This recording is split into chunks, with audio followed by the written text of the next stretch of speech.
Anong mangyayari pag biglang nawala ang araw? Alas 7 na.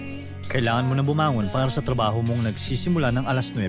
Tinignan mo ang sarili mo sa salamin bago ka lumabas ng bahay upang kunin ang newspaper. Paglabas mo, doon mo lang napansin na gabi pa pala. Pero nakalagay ang newspaper sa harap ng pintuan mo. Kinuha mo ito at tinignan ang relo mo sa bahay. Alas 7 ng umaga na dapat.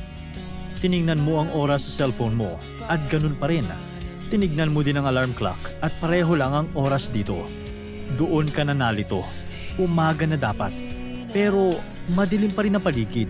Sa videong ito, pag-uusapan natin kung ano ang mangyayari kung biglang mawawala ang araw.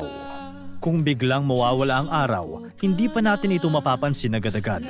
Magiging normal pa din ang lahat at mae-enjoy at makikita pa din natin ang araw sa loob ng 7 hanggang 8 minuto. Pagkalipas ng 8 to 9 minutes, pagkatapos mawala ang sun, ngayon pa lang didilim ang paligid. At ito ay dahil ganito katagal ang biyahe ng liwanag mula sa sun o speed of light papunta sa ating planeta. Posible ding may lumabas na northern lights bago tuluyang mawala ang liwanag. Ito ay dahil sa mga changes ng magnetic field ng ating planeta at disturbances sa ionosphere. Pagdating ng kadiliman, hindi mo na rin makikita ang moon dahil ang liwanag nito ay nagmumula sa sun. Pero hindi ka dapat mag-alala, hindi magiging purong itim lang ang langit. Kung wala ng sun at moonlight, mas malinaw at mas marami kang bituin na makikita. Siyempre, kung mawawala ang sun, mawawala din ang gravitational pull nito. At mapapansin lang din natin ito pagkalipas ng 8 to 9 minutes tulad ng liwanag. Dahil ang gravity ay nagta-travel din sa speed of light.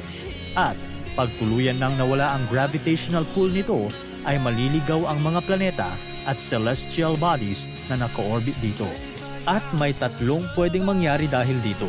Una, delikado ito dahil kung hindi na nagre-revolve sa sun ang ating mundo, posible na itong mapunta sa kung saan-saan at posibleng makabangga ng asteroid o iba pang planeta. Pangalawa, may maliit din na posibilidad na mapasok tayo sa bibig ng isang black hole at tuluyan ng malamon ang ating planeta. At pangatlo, posibleng sa paglalakbay na gagawin ng ating planeta, makakakita ito ng bagong star at magkakaroon ng panibagong sun.